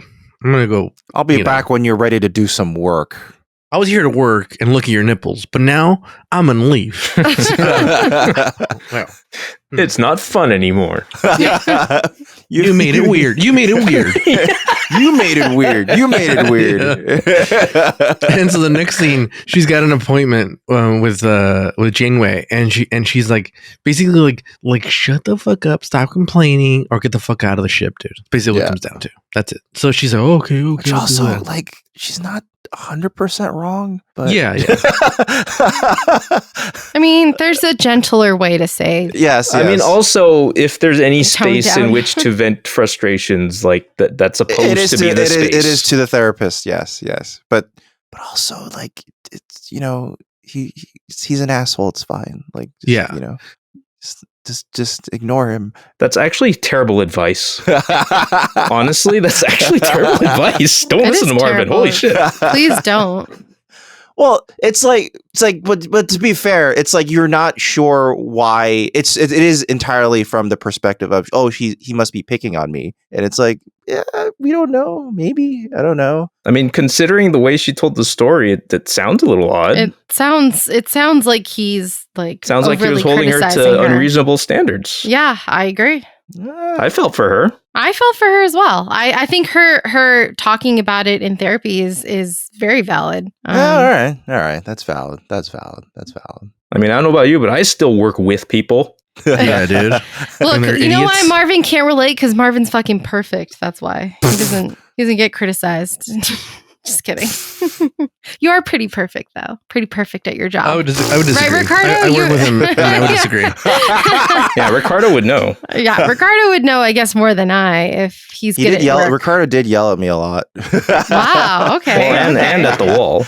I mean, I just yell in general. Right, God damn it, Marvin. I told you this wasn't right. You can't do anything. I'm fixing all of your mistakes. It was always interesting, like when new people would arrive, because Marvin would sneeze and you'd hear like, "Shut the fuck up, Marvin." Oh my God! Wait, are you talking about Marvin sneezing? Yes, it's true. It's so fucking loud. Yeah, it's so fucking loud. The whole room would never say "bless you." It would always be like, "Shut the fuck up." Yeah, shut the fuck up. I mean, I understand that because when Marvin sneezes, it scares the fuck out of me. You can ask Marvin. Like, I'm always just like, "Oh my God, are you okay?" Like, it's very startling. I don't like how loud. Is it a cultural thing? Because mine is an age thing. Mine is an age thing, dude. Is it cultural? At Koreans culturally just sneeze really loud. You know what? I feel like I don't there's know. Maybe. potential for such a difference to occur. Here's It's the thing, very though. loud, though. It's very loud. I have a large lung capacity. Oh, that's no. why. Come Here's the thing, on. Marvin. I've actually gone to the Weird hospital flex, but okay. to check for because I had to check my asthma symptoms. That's a flex, I guess. That's a Donald Trump flex, dude. Went to the doctors. They said the biggest lungs they've ever seen. The best lungs. Big, beautiful lungs. Big, beautiful lungs. I can suck a lot of air in. Yeah. The lungs of a 17-year-old. You have exercise related asthma because it's not about your lung capacity. Your lung capacity is actually pretty good. It's just you have exercise related asthma. So that's what the doctor. It's not about the size of the lung. It's the age of the lung. It's about whether the lungs have asthma or not. Yeah. It's how you use them, dude. It's the motion of the lungs. Yeah, exactly. The motion of the But I think lungs. that's why my sneezes are really loud. It's because it scares me. Scares me. well, it's loud. It's as loud as your hiccups. Your hiccups scare the shit out of me. Like, What she like? this is literally a Sarah hiccup. I'll literally do it. Just quiet out of nowhere, and suddenly. That's her hiccup. I'm not even joking. That's not true. That is literally what it sounds like. Maybe one day we'll catch it on. Dan, you saw this in person on one of our trips, and you were like, "Wow, I remember you saying that." Oh my god. Oh, well, I mean, I get weird ass singular giant hiccups myself, but not like Sarah. I have heard your hiccups like that in person, but not. It Sarah's, cannot compare to your sneezes. It will scare the cats. All right, maybe I need to get close enough to you first. Oh my god. Wait, we got it. Did we talk? We didn't mention the cat scratch. Oh yeah, it's not that's yet, before. not yet. That's Wait. after 10 forward. Yeah. 10 forward scene's that's coming right. up. That's Yeah. right. So Troy comes into 10 forward, and her hair's gray. She looks kind of like you know what she looks like? She looks like the girl from My Big Fat Greek Wedding in this one. Yeah, I can love it. agree. A tiny bit. Yeah, I get She what you said mean. she was channeling Anne Bancroft, Mrs. Robinson. That's what she claimed she was channeling in this scene. And she comes in and she's complaining to Viggo Mortensen and the new lady that Viggo's going to take on. he's next targeting shows another up. lady right away. And she puts a cleavage right in her face and she's like, "You better stay away, dude. I Yeah. will fucking tear you down, dude. I eat turds like you for breakfast." And then the lady was like, "You eat turds for breakfast?" Yeah. And then Riker takes her away to her room. And then when they're in the room, she tries to kiss him. She tries to kiss him, right? Yeah. Oh, she does kiss him. Yeah, she And goes then, she was like, how about you and me instead? And Yeah. And then she scratches the shit out of him, dude. Yeah. Big old cat scratch right Yeah. on his face. Yeah. And And he he's goes, like, what is this? And then he runs out of the room. Blood. Okay, here's the stupid part that clearly another symptom of it being written really fast. So after that scene, a whole next day happens and Alcar comes to visit Troy. Troy's now old, right? So that means night has turned to day, right? Mhm. After that scene, you then see Riker in sick bay getting his scratches healed. The Yeah. scratches still look fresh. Why would he have not gone to sickbay right away to get the scratches fixed? And why would the scratches still be fresh? He was busy, dude. He was He- busy, dude. Yeah, the scratches looked really cool, so I used them to pick up some more chicks. This First. is- and you can't say, oh, it's like just out of order because he says what happened last night. What the fuck? Look, Riker has a weak immune system. Yeah. Look, He's don't just think not about very it. good. He hasn't been having much vitamin D Clearly, lately. the writer didn't think about it either. So, Don't think about it too deeply. Yeah, the scratches were very deep, though. So before the scratches get fixed, the Viggo Mortensen goes to see Deanna, and she's aged even more, dude. yeah, she's now full hag. Yeah. Yeah, and she kind of looks a little bit like she gives me like the Fly vibes. Remember the Fly with Jeff Goldblum? I don't know what part of this. That's When- the second when- episode in the row with the fly in it. What aspect of the Fly? When like he starts losing his ear and like starts losing a little bit. Well, that's just because, as usual, elderly makeup in the show I know, is like I know. monster makeup. I know, dude. So, Yet they won an award for it. I know. No one is willing to tell them it's awful. How come no one was brave enough to tell them it was it's awful? good, I guess. People are scared, dude. And so Viggo Mortensen has to go down and negotiate now. Also, getting older makes you like brown haired instead of black haired, I guess. You don't worry about that, dude. All right. And so he's about to go, and fucking Deanna shows up with a knife, dude. Oh yeah. Like single white female style, dude. And she's like, like Chucky a little bit too, dude. Yeah. Yes. In the Spanish version of Chucky. She doesn't have a phaser? No, Yeah, she wanted it to be personal with a ceremonial knife. I like I guess. I like the yelling from Troy. Like, Yeah. Also, she does a lot of good yelling in this episode. Like when he leaves and he's like, "You can't. I'm not taking you with me." She runs back into her room and just yells, "Yeah!" Like the camera. over the top. Yeah. And then she shanks fucking Picard a little bit, dude. She cuts him. Yeah, Picard gets hurt. Yeah. Poor Picard. Well, but it's also like he's like, oh, it's just superficial. But then later when they didn't think about the script. He treats him and he goes, it's stiff. Well, that implies you got hurt really bad. Yeah, like it's not superficial. But he didn't say what stiff. He was just acting tough in front of everyone to look cool. That's true. Frank. I was going to why was I going to call you Frank? Marvin. Frank. He didn't say what was stiff, dude. Oh, okay. Yeah, he is with Beverly. So yeah, he's like, these robes are very stiff in my crotchal area. It feels like I have warm Earl Grey tea. And also, what if he's criticizing her repair job? Like, hey, like she did. Oh yeah, it's stiff. Well, dude. you made it stiffer than it should have been. That's fine, I guess. She's like, how are you feeling? And he's like, I guess I'll walk it off. I don't know. You've over-tightened my shoulder. Yeah. You've over-tightened my shoulder, but she's like, I did a little tune-up while I was in there. It's a little stiff, but sure. Thanks. Just fucked it up. So by this time, like Deanna has found, not Deanna, Beverly has found out what's going on, basically. Yes. And she tells Jean-Luc Picard, and they go down to meet Vigo, and they're like, hey, you can't fucking do this, dude. You're a piece of shit, dude. And he's like, dude, there's one train and two train tracks, dude. And one side is Deanna, and the other side is like the Palestine and fucking Israel, dude. And I'm trying to save him. You kill one Deanna, and we fucking have peace, dude. Yeah. And he's like, yeah, but you can't. It's wrong, dude. I thought of that experiment too when I was thinking about this.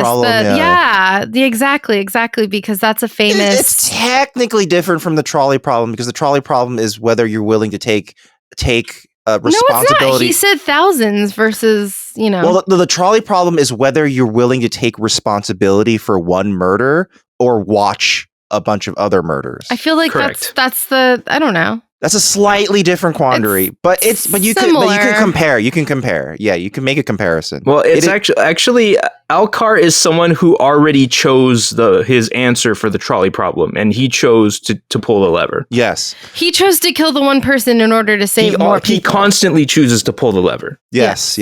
And that's how I saw it. Is he's like, well, I'd rather just make one person suffer versus thousands of people. Although to me. So. What that really means is he's a bad negotiator because we've had other negotiators who didn't. We've had a fucking deaf negotiator who can't even hear, who was doing way better than this guy. Like the way you said we've had tons of negotiators is my exact problem with this episode. We have had tons of negotiators, and I don't give a crap about them anymore. You know what? Picard is a negotiator. Probably Picard could have done a better job. Yeah, than this Picard asshole. has stepped in to fill in for multiple negotiators, and he's done a damn good job. We've done this with Sarek. We've done this with Beverly's Worm Man. Oh my god, dude. Yes. It's we don't Worm need Man. This asshole. Oh, Worm Man. Woo.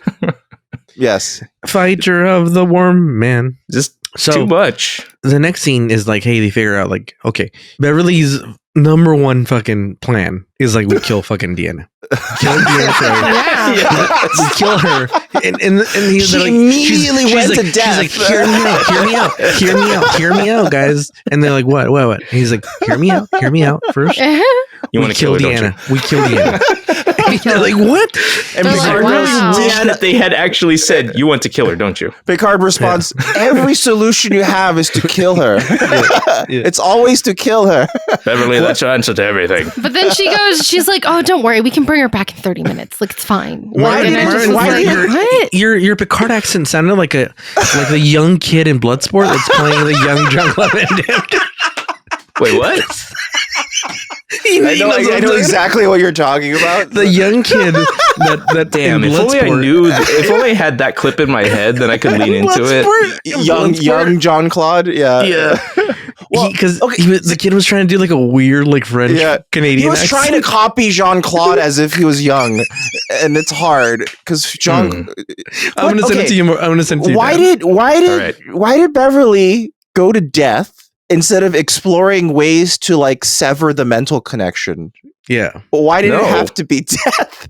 Why don't they You why don't they know why. sneak into his quarters, find the crystals, and go, oh, these crystals probably did it. Let's break Yeah. these crystals. Maybe that'll. Oh, I stop. thought you were about to say, why don't we sneak into his quarters and beat him with a bunch of pillowcases filled with soap bars?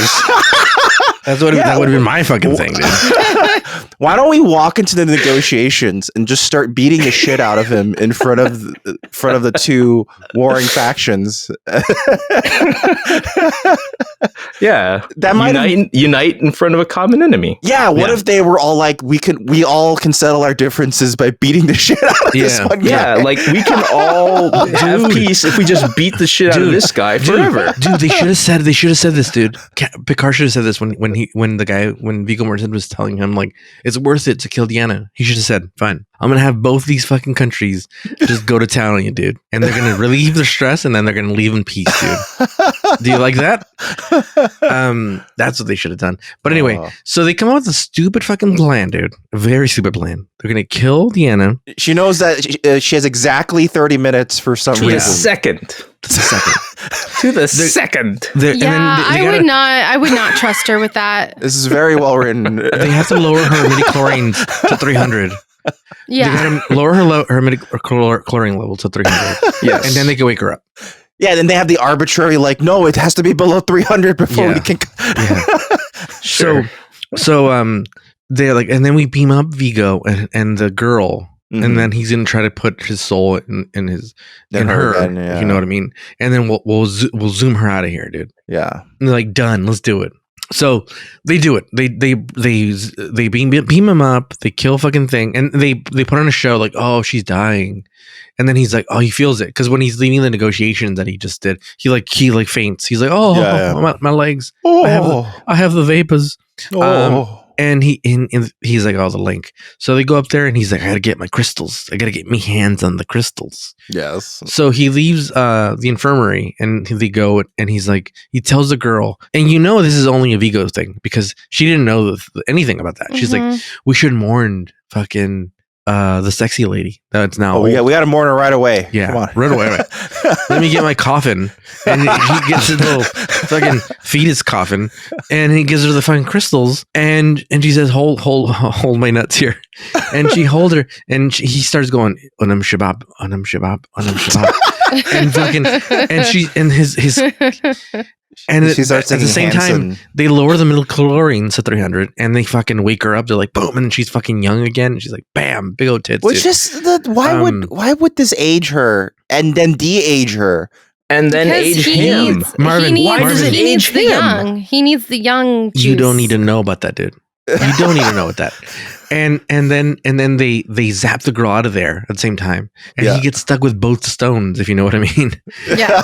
He's holding his Yeah, fucking yeah. balls in his hand, He's got no birds, both stones. and Yes. he gets all the bad vibes, and he gets Yeah. really old really fast because he doesn't know. He's been without bad vibes for so long. He doesn't know how to deal with it. He's got big feelings, and so he gets really old, and he just collapses, dude. And he dies. Yeah. Does everyone in this species die with the T-Rex arms on I guess so. Yeah. Is that just They how have- they die? It's called Yeah. Mitch McConnell arms.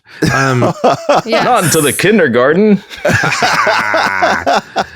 and then And then the last scene is fucking Deanna and fucking Riker. And they're Riker's like, well, I'm going to do an exposition dump to explain for you, for the audience. He's let me tell you, dude, you're back. Your hair's black again. You got big old tits, dude. And we should kiss. We should kiss. We're going to make out. And they're like, let's kiss. We should cuddle. Yeah. We're going to And they have like urine there, and it's going to get really stinky, dude. Dip durian, you mean? Yeah. And on the table, they have like tomatoes and persimmons.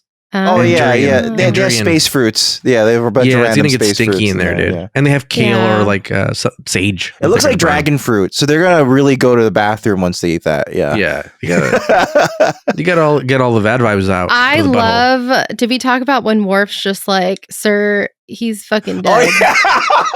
Oh, yeah. Like, that's one of the best parts of the episode. Yeah. What the dude collapses dead on the floor in front of him. Worf doesn't even touch him and goes, "Sir, he's dead." I love that. I do love that. That's what he deserves. Yeah. Worf just seems annoyed. He's just like, do you feel like he did it on purpose? Worf is fucking great. I love Worf. Worf's good. I love Worf's like no nonsense. Like this guy's bullshit. I hate this. You know why? Because Worf probably knew from the jump something was fucked up. Yeah, remember when Worf? Same thing was happening to Deanna. Someone was trying to steal Deanna's brain in the mind controller. Worf walks in, casually just smacks the shit out of the guy. That's right. That's right. Worf is always the hero. Good job. Yeah. I love it. I love him. He's great. And he always knows what's up, in my opinion. Yeah, if they gave him more lines in this episode, there probably would have been a line that said, Captain, I don't think we should let him have such full access to the entire ship. He seems sketchy.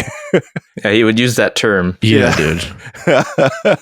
And sketchy people have no honor. Yeah. The vibe with the mom is, the so-called mom is off, you know? They should have said, like, the math doesn't add up here. Yeah, the math is not mathing. Well, he's so much older, and she's not old enough to have. Like, how many times has the weirdo companion that comes on the ship with them, like, been a sign that something is wrong? If we saw it coming, they should have saw it coming. I would have been like, oh no, mediator guy with old woman. Like, we've seen this story before. The building blocks are already there. You should be like red alert right away. Red alert. It should be like a red flag in your head that like something's not yellow, red. You're like, oh, an ambassador's beaming aboard. Okay, phaser's out. The ambassador beams aboard. You're like, sir, the ambassador for some reason beamed aboard with a partner. Phasers up. Red alert. A partner who's like 90 years old and freaking out. Send them to the brig right away. As soon as she materialized, Worf should have just decked her. Yeah, in the Worf face, should have just fucking smacked her to the floor. Yeah. And then broken the guy's arm. Yes. 5 out of 10. 5 out of 10 for me. I also give it a 5 out of 10. I actually would have rated it even lower were it not, honestly, for Marina Sirtis. I think one of the bright spots of the episode is that she gets a chance to shine. And I think I've said before, in many ways. I mean, to shine, Marvin. Okay. Well, I've said before, I think she's underrated as an actor, and I think she gets to show off more of her chops in this episode as well. I think she does a really good job. Show off her chops. Well, I think she does a really good job of like chewing the scenery. I think when she does it, it works. It works for the part. It's a side of the acting. Scenery.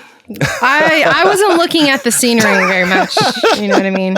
Everything is a sex tundra. Sex tundra. I honestly don't know what scenery you're talking about, but I mean, you don't know what scenery we're talking about, huh? But she did a great job. I like honestly, like she's the standout for the episode. Obviously, you know what job. So because of that, if it wasn't for her performance, this would be 2 to 3 out of 10. But this is a 5 out of 10 because I think she does really well. Honestly, yeah. I knock off half a point more. Really, 4.5 for me. 4.5. All right, okay, all right. I'm going with a 6 for sexy. That's fair. I mean, 6 is the sexiest number. Yeah. Sex sells. You know, obviously. It's no secret. She looks fantastic. And she also did a really good job. I liked this episode. I do like the deeper dives into the psychosis aspect. So I do agree with the writer you quoted before. I wish they kind of explored Brandon Braga, a little bit more. I think Ivan that would Drago's have brother. Yeah. Brandon Brago. That would have made it a better episode for me. It does seem like it was poorly written. It's definitely all the symptoms of a rush script are here. It's you could easily see this fitting into the canon of like a season 1 episode, you know. Oh, Yeah, it doesn't belong in this season. And what a canon. Yeah. But you know what? I mean, this is the most scantily clad I've seen Deanna. Oh, so you've never seen her in a canon I don't film, like then? her usually. I'm not a fan of her. Of Marina Sirtis Of the as an character or like the, you know, I don't want to say it. Well, I honestly think Marina Sirtis is a pretty good actor. I think she's good. She has her moments for sure, and she shined in this episode, which I was happy to see. But yeah, I also like they really maybe they were like this episode sucks. We need to put her in like less clothing to kind of like I think it's just away from. I think, you know, sexy outfits. It's what they decided to do to try to like the director said, like they received a script that was honestly not great, and then they were like, well, let's do what we can to salvage it. Let's have some fun with it. And I think Marina Sirtis also was kind of like, I'll just have fun with it. I'm gonna go nuts, and it kind of worked. Is she down to like have her breasts out like that on like I don't know.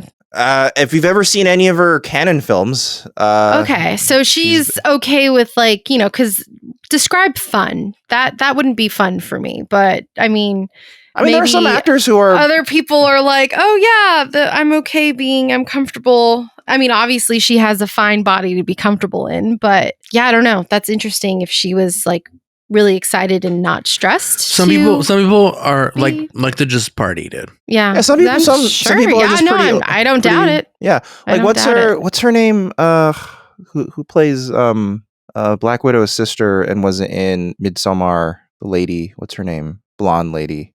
Oh, I don't know. That actor. Jacqueline Kennedy? No, the Florence Pugh. Oh. Yeah, so Florence Pugh is someone who's pretty comfortable just being nude. Like she doesn't mind. And that's, I think, kind of similar with Marina Sirtis, where although Marina has gone on the record that when she was in canon films, they like didn't treat her well, and then just why she really liked being part of Star Trek. Star Trek, she felt like she was treated pretty well. So, you know, but I think she's also someone who's pretty comfortable with her sexuality and being, you know, able to flaunt it and all that. Yeah, and being nude and all that. So in public, yeah. I mean, in contexts like this, Europeans don't care, dude. Yeah, we as Americans are really uptight, dude. She's like British and Greek, so she's perhaps relevant to this conversation. I do recall reading on Memory Alpha that the director had to give her the only direction notes that he gave her that she needed to be more vamp sometimes, which comes across in like the 10 forward scene and whatnot, where you know, yeah. But okay, I can see that direction. I mean, yeah, it's. I give it a 6 for sexy, but needs improvement. Oh yeah, it needs to. You can't improve it because it came out in '92 and it's locked. we need to unlock the episode and rewrite and re-edit it. Go back, rewrite. Go back to the writers' room, reshoot. Make it black and white. Yeah. Yeah. Release the Snyder cut of Man of the People. Oh Yes. no! Oh no! Please. Let's give it chapter by title cards. One by one. Hallelujah. I was gonna do that.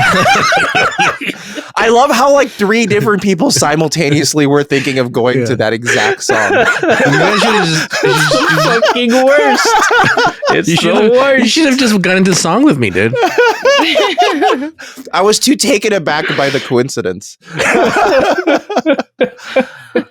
Oh my god. Okay. Well, Man of the People. Well, thanks for listening, everybody. If you Wait, isn't that a wrestling phrase? Who's the man of the people? Is that The Rock, dude? The Rock, Can right? you, No. You, The man Rock is of the people. The Rock is the people's champion. Oh, It is the a people's different term. champion. Yeah, and he just did Okay, everything. sorry. Same And called it thing. Man people's of the this People's and like a people's that. politician's term. Oh, I thought it was like, well, that could be a wrestler's like Citizen catchphrase. Kane says he's a man of the people, etc. You know, The people's champion's close Hey, enough, I think. Marvin, there's some translation of the WWF or E, whatever it's called, that is, it translates to the man of the people.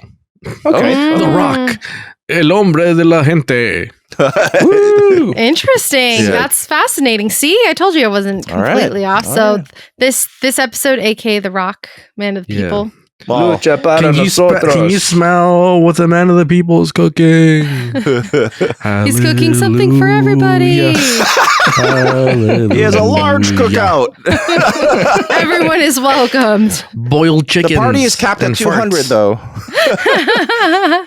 Oh my gosh. All right. Well, if you guys like what you've been listening to, maybe if you're on YouTube, or head on over to our YouTube channel and join the channel. That's different from subscribing, because if you join the channel for only $1.99, you get a month. You get early access to new episodes. You get them ad free, and eventually we're going to add other perks. Oh yes, we're gonna have lots of perks. But if you can't afford it, we totally understand. They're difficult times. Just subscribe to us. It's free. Yeah, you can just subscribe or don't, or do whatever you need or want to do. You know, that's all we can ask. Hey, if you're European, let those fucking titties out. You know what I'm saying?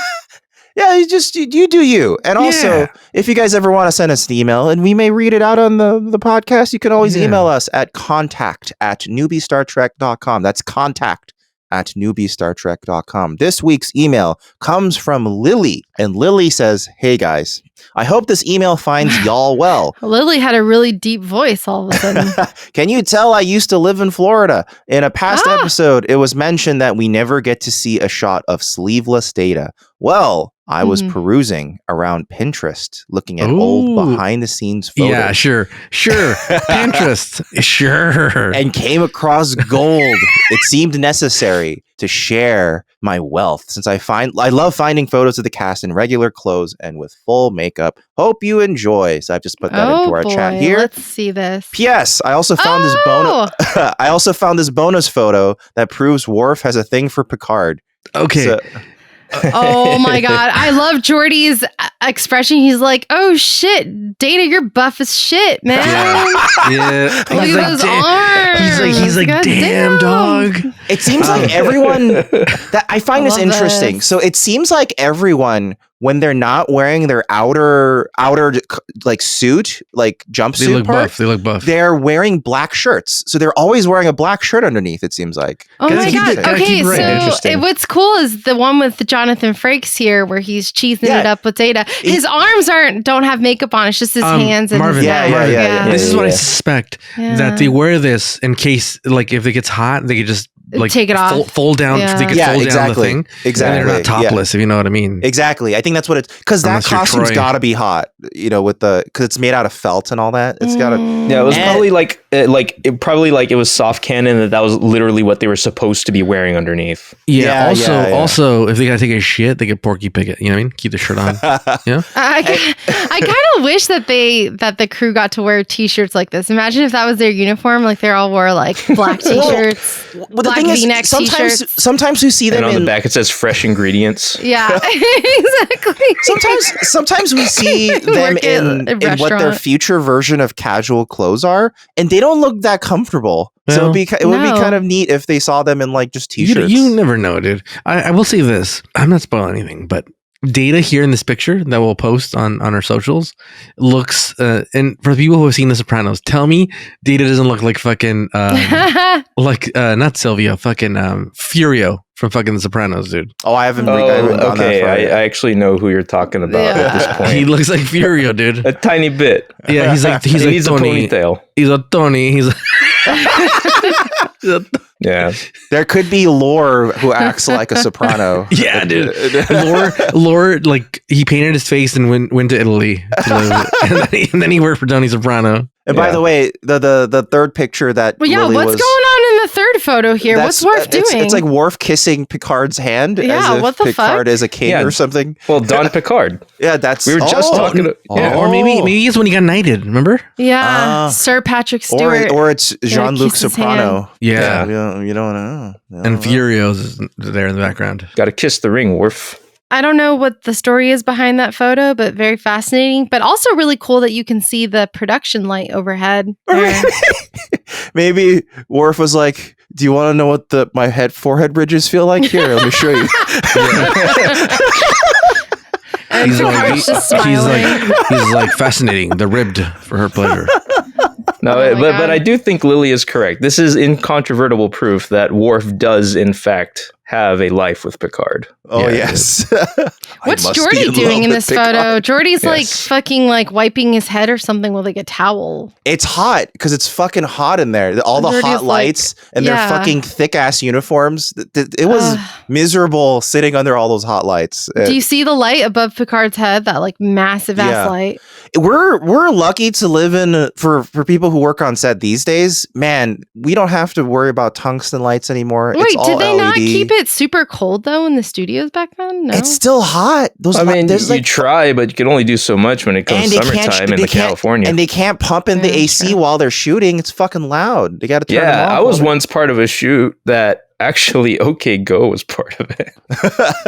But my entire job that day as a PA was turning off and on the AC. Yes, this is real. takes. This That's is all how I did. That's literally how Wow. studios worked back then as well. Like you have to crank the AC and you have to plan because some studios it's a slow AC, so you can't just ride the AC like between takes. You have to be like, Yeah. okay, we're having a long break, turn it on for 30 minutes. You know, Mhm. Right. Mhm. so you know it's fucking sucks. Does fucking suck. Yeah, but now we have LED lights and nobody even shoots in a set anymore. It's all on green screens. It's all AI anyway. loves me. Nobody Yeah, even don't worry. shoots AI anymore. will soon replace everything. Yay! strap We're in. getting there. We're But getting hopefully it won't replace you, dear listener. Thanks for No. listening, everybody. Never. Thank you. If you like what we do, head on over to fugitiveframes.com. We have links to all the stuff we do, including the Would You Stay Tuned podcast. We got a new episode coming up eventually. And Yeah, in like a few weeks. whenever it's done. Yeah. And next week, Furio, Soprano. it's called Relics. Yeah. It's a slightly important episode, but it's Relics. Okay. Every that's it. episode is important and every episode is the best, dude. I don't believe you, dude. I haven't said that in a very long time. I have Get not out of said- here, dude. You said Yeah. said prior to this week that you kind of hated this episode. Yeah, that's what I said. I didn't say No it was spoilers. important. No spoilers, dude. But Uh, like to be fair though, you did not say that it was your favorite or least favorite. Yeah. So this is Relics. People who know what Relics is, here you go. All right. Okay. We'll see you guys next week, everybody. Goodbye. Bye. Till next time. Hallelujah. Sing us out. Hallelujah. Imagine, Beautiful. Imagine those voices, dude. imagine Should we all Picard- do a group song? Ooh, yeah. Ooh. Come on. Dulcet. Hallelujah. Imagine Picard and Worf having slow sex to this. Hallelujah.